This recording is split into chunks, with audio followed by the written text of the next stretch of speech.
افغانستان ته د خطر زنګ امریکا بیا افغانستان ته شوم پلان نیولی دا چې روسیې تازه څه اعلان کړی ملا یعقوب څه ویلي نو جزئیات هم دلته وګورئ او چینل هم سبسکرایب کړئ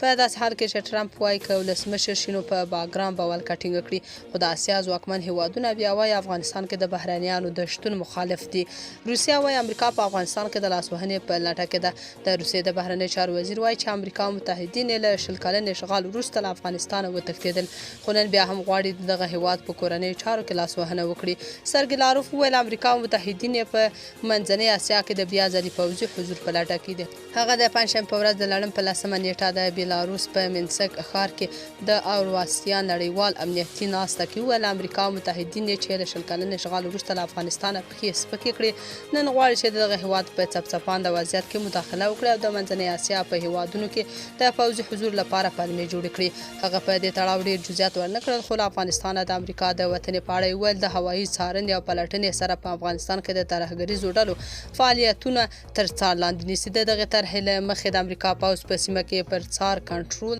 او د اړتیا په مهال پر ترهګرو بریدونو کې خپلې وړتیاوې پیاوړې کړې دي